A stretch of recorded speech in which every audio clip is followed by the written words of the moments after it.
दोस्तों, आज हम पढ़ने जा रहे हैं राख की रस्सी। तिब्बत के मंत्री अपने बेटे के भोलेपन से चिंतित थे।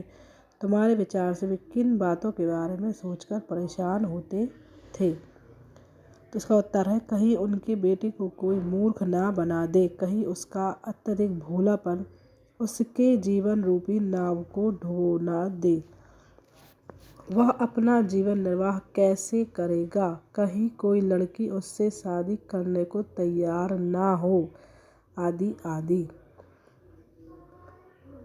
इसका दूसरा प्रश्न, खा तुम तिब्बत के मंत्री की जगह होती तो क्या उपाय करती?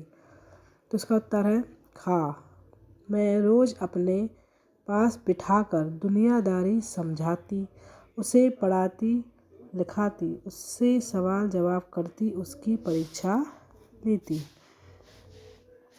आगे बढ़ते हैं शहर की तरफ। प्रश्न 1, मंत्री ने अपने बेटे को शहर की तरफ रवाना क्यों किया?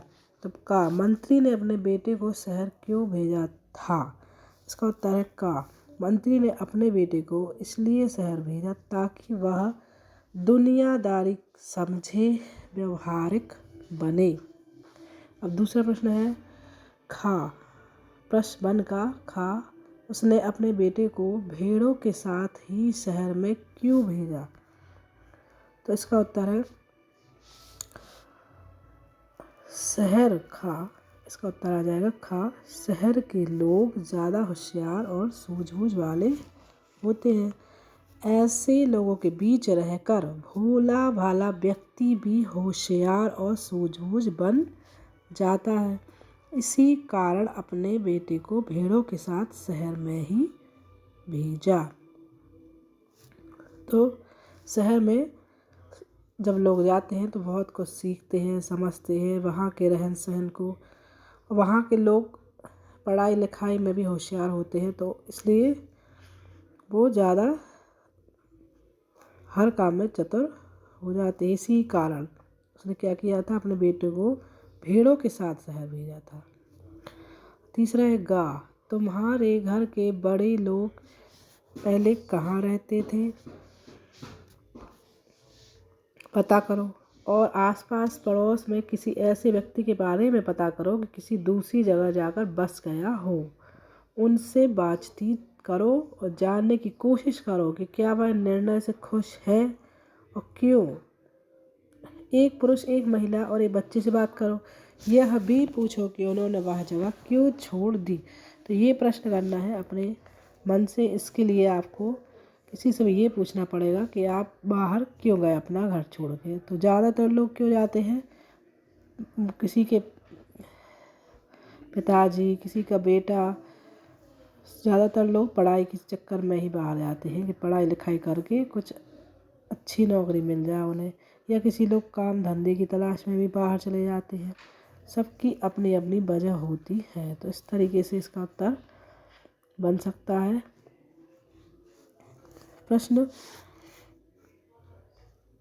जौ एक अनाज है जिसे कई तरह से इस्तेमाल किया जाता है। इसकी रोटी बनाई जाती है, सत्तू भी बनाया जाता है और सूखा भूनकर भी खाया जाता है। तो यहाँ पे हम कहाँ जाएंगे कि जौ एक तरह का अनाज है। तो जैसे गेहूँ और क्या हो गया, गेहूँ हो गया, जौ हो गया। गेहूँ को क्या बोलते हैं, जौ। गेहूँ को जौ की तरह लिया जाता है। गेहूँ, जौ, मक्का, धान, बाजरा, ज्वार। गेहूँ प्रश्न 3 है, गेहूँ और जौ अनाज होते हैं और ये तीनों शब्द संज्ञा है। गेहूँ और जौ अलग अलग किस्म के अनाजों के नाम हैं, इसलिए ये दोनों व्यक्तिवाचक संज्ञा है और अनाज हो गया जातिवाचक संज्ञा। तो यहाँ ये अनाज ही अनाज है, इसलिए इनको बोला गया है व्यक्तिवाचक संज्ञा, और अनाज जातिवाचक संज्ञा हो गया। इसी प्रकार रिमझिम व्यक्तिवाचक संज्ञा है और पाठ्य पुस्तक बन गया है जातिवाचक संज्ञा। तो नीचे दी गई संज्ञाओं का वर्णन इन 2 प्रकार की संज्ञाओं में करो। पहला है लेह धातु, शेरवानी और भोजन। तो यहाँ लेह का मतलब होगा तांबा, धातु और शेरवानी, और इस सबको अलग अलग करना है यहाँ पे। सबसे पहले तो इसका उत्तर खा ऊपर लिखी हर जातिवाचक संज्ञा के 3 व्यक्तिवाचक संज्ञाएं खुद सोचकर लिखो। तो का व्यक्तिवाचक संज्ञा लेह, शेरवानी, तांबा, खिचड़ी। अब इनको क्या बताना है, व्यक्तिवाचक कौन सी है, जातिवाचक कौन सी है, और 2 प्रकार की संज्ञाओं को में बताना है, सिर्फ व्यक्तिवाचक और जातिवाचक। सब व्यक्तिवाचक हो जाएगा लेह, शेरवानी, तांबा और खिचड़ी, और जातिवाचक हो जाएगा धातु, भोजन, शहर, वेशभूषा। खा है शहर, कोलकाता, पटना, चेन्नई। वेशभूषा हो जाएगी कमीज, सलवार। तो आगे देखें, धातु लोहा, सोना, चांदी, और भोजन में हो जाता है चावल, दाल, रोटी। यहाँ पे आगे तुम शहर में सवासीर, मतलब इस लड़की का तो सभी लोहा मान गए। क्या सचमुच नहले पे दहला? तुम्हें यही करना होगा। कोई ऐसा काम ढूंढो जिसे करने के लिए सूझबूझ की ज़रूरत हो, उसे एक कागज़ पर लिखो और तुम अब सभी अपने अपनी चिट को डिब्बे में डाल दो। अब डिब्बे को बीच में रखकर उसके चारों ओर गोलाई बनाकर बैठ जाओ। अब एक एक करके आओ, उस डिब्बे से चिट निकाल कर पढ़ो। उसके लिए कोई उपाय सुझाओ। जिस बच्चे ने सबसे ज़्यादा उपाय सुझाए वह तुम्हारी कथा का वीरबल हो गया। ये तो एक एक्टिविटी है जो करनी है, और इसको करने में बहुत मज़ा भी आएगा। तो ये आप अब कर सकते हो घर बैठे। प्रश्न 2 है, मंत्री ने बेटे से कहा, पिछली बार भेड़ों के बाल उतार कर बेचना मुझे जरा भी पसंद नहीं आया। क्या मंत्री को सचमुच यह बात नहीं आई थी? उसने उत्तर का कारण बताओ। तो मंत्री को यह बात पसंद आई होगी, लेकिन इसमें उसने अपने बेटे का कोई योगदान नहीं था, इसलिए उसने खुशी जाहिर नहीं, क्योंकि उसे पता था कि ये काम उसके बेटे का नहीं है। और दोबारा उन्हीं भेड़ों को फिर से शहर भेजा ताकि उसे अपनी होशियारी का दिखाने का एक अवसर और मिल सके। तो इस प्रकार मंत्री अपने बेटे थे अभी भी खुश नहीं था।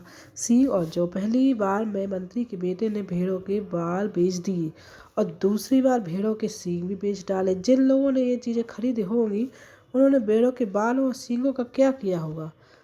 तो आपको बताना है। तो उत्तर है, भेड़ों के बालों से तो ऊन बनाई गई होगी और ऊन से गर्म कपड़े जैसे शाल। तो भेड़ों के सींगों से सजावट की चीज़ें बनाई गई होंगी। सजावट की चीज़ें जैसे तरीके सीन पिक्चर वगैरह, सीनरी, बहुत कुछ। वह बता बात को कहने के तरीके। तो आगे प्रश्न 1 है, नीचे कहानी से तुम कुछ वाक्य दिए गए हैं, इन बातों को तुम किस तरह से कह सकती हो? चैन से जिंदगी चल रही थी। तो क्या बोलेंगे इसको? शांतिपूर्ण ढंग से जीवन कट रहा था। दूसरा है, होशियारी उसे छूकर भी नहीं गई थी। तो वह बिल्कुल होशियार नहीं था। तीसरा है, मैं इसका हल निकाल देती हूँ। इसी बात को हम दूसरे शब्दों में कैसे कहेंगे? तो मैं इसका उपाय बताती हूँ। चौथा है, अपनी चालाकी से धरी रह गई। तो उनकी अपनी चालाकी काम नहीं आई। अब है प्रश्न 2, लोनपागार का बेटा होशियार नहीं था। तो होशियार और चालाक में क्या फ़र्क हो जाता है? किस आधार पर किसी को तुम चालाक और होशियार कह सकते हो? तो इसी प्रकार भोला बुद्ध के बारे में भी सोचो।